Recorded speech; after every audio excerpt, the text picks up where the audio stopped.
The afternoon sun glinted off the skyscrapers as guests lounged on the rooftop terrace, sipping champagne, laughing, living in a world where tragedy was something that happened to other people.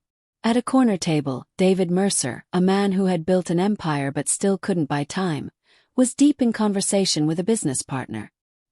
His 5-year-old twins, Ethan and Elijah, fidgeted in their matching navy blue vests, identical down to their scuffed little shoes. Their nanny, glued to her phone, had long stopped watching them.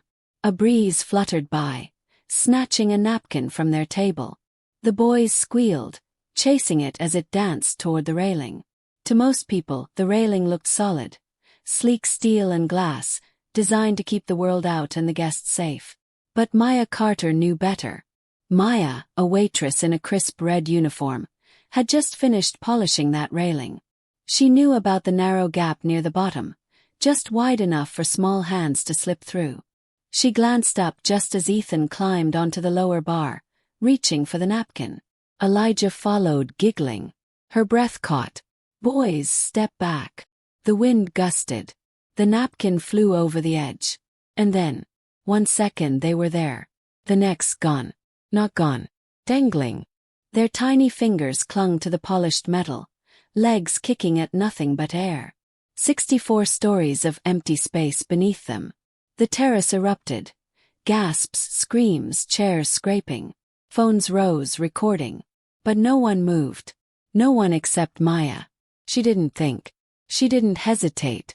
She dropped her tray and ran. Her yellow cleaning gloves gripped the railing as she leaned over, stretching toward the boys. Ethan's fingers were slipping. "Hold on," she shouted, not a scream, not a beg, but a command. She grabbed his wrist just as Elijah's grip failed. And suddenly, she was holding both of them. 2 little lives, suspended over the abyss. Her arms screamed. Her heart pounded. The crowd behind her, still frozen. "Someone help me," she growled through clenched teeth. But in that moment there was no one else. Just Maya. And the choice to not let go. Maya's muscles screamed as she clutched the twins' wrists. The wind whipped at her uniform, her yellow gloves straining against their weight. Below them, nothing but air, cars like tiny ants, streets like pencil lines. Ethan whimpered. Elijah's eyes were wide with terror. "Look at me," Maya commanded, locking eyes with them. "Just look at me. Don't look down." She had to stay calm. If she panicked, they would too. Her arms trembled. Her shoulders felt like they were being ripped from their sockets. And still no one came. Behind her, the restaurant was chaos. Some guests filmed on their phones. Others stood frozen, hands over their mouths. A woman whispered, oh my God," like a prayer. A man in a suit yelled for security, but didn't move. One waiter took a step forward, then stopped, afraid to lean over the edge. Maya gritted her teeth. "I need help," she roared. Finally, movement. From the kitchen doors, a man in a stained apron burst onto the terrace. Carlos, one of the dishwashers, took one look at the scene and sprinted toward Maya. He didn't hesitate. He didn't ask questions. He grabbed Maya around the waist, anchoring her as she pulled. "On 3, Carlos shouted. With a groan, Maya hauled the boys up, inch by agonizing inch, until their knees scraped the railing. Then, with one final heave, they tumbled onto the terrace in a heap. Ethan and Elijah sobbed into Maya's apron, their little hands clutching her like she was the only solid thing in the world. The restaurant erupted. Applause, cries of relief, people rushing forward at last. But Maya didn't care about the noise. She checked the boys with shaking hands, scraped knees, tear-streaked faces, but alive. Alive. "You're okay," she whispered, more to herself than to them. "You're okay." A man shoved through the crowd, his expensive suit rumpled, his face white with horror. David Mercer. "Ethan. Elijah." His voice cracked as he dropped to his knees and pulled his sons into his arms. The twins clung to him, their cries muffled against his chest. Then David looked up at Maya, really looked at her, and his expression changed. Disbelief. Gratitude so deep it hurt to see. You, he breathed. You saved them. Maya just nodded, exhausted. She hadn't done it for thanks. She hadn't even thought. She had just moved. Security arrived.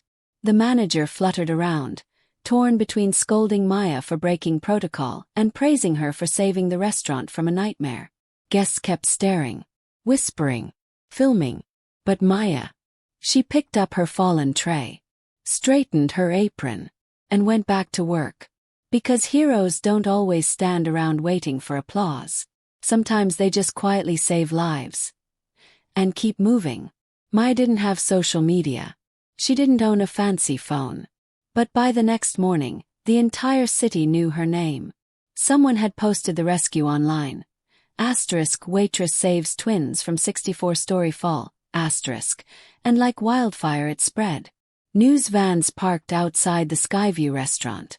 Reporters called every hour, begging for interviews. Strangers online called her an angel, a superhero, a saint. Maya hated it. She hadn't saved those boys for fame. She hadn't even done it to be brave. She just acted.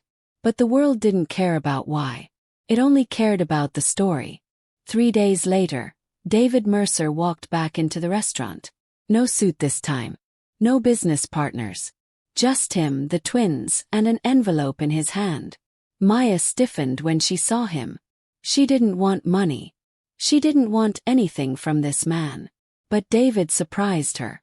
"I'm not here to pay you," he said quietly. "I'm here to thank you. Properly." He slid the envelope across the table. Inside, a check, more money than Maya made in a year, a business card with his personal number, and a note. "If you ever need anything at all." Maya tried to push it back. "I can't take this." David's voice cracked. "You gave me back my sons. Let me do this." She hesitated. Then slowly she nodded. Ethan and Elijah tugged at her sleeve. "We drew you pictures," Elijah whispered, holding up a crayon masterpiece of a stick figure, Maya pulling 2 smaller stick figures to safety. "And we won't climb on rails ever again," Ethan added solemnly. Maya's throat tightened. She crouched to their level. "Good," she said softly. "Because the world needs you too in it." The reporters kept calling. A talk show offered her $10,000 for an interview. A book agent wanted to write her story. But Maya, she handed in her notice at the Skyview. Not because she didn't love the job, but because some acts change you. And she needed to figure out who she was now. On her final day, David found her at the employee exit. "You're leaving," he said. Not a question. She nodded. "What will you do?" She looked at the skyline, the same one she'd nearly watched 2 children fall from. "I don't know yet," she admitted. "But I know I can't stay here." David studied her. Then quietly, "In a room full of people, you were the only one who moved. That means something." Maya smiled, small, tired, but real. "Yeah," she said. "It does." Maya didn't become famous. She didn't cash the check right away. She just walked away. But sometimes, late at night, David Mercer would look at his sleeping sons and whisper a thank you to a woman who refused to be called a hero. And somewhere in the city, Maya Carter would glance at a crayon drawing taped to her wall, and remember the day the world tried to define her. And she chose not to let it.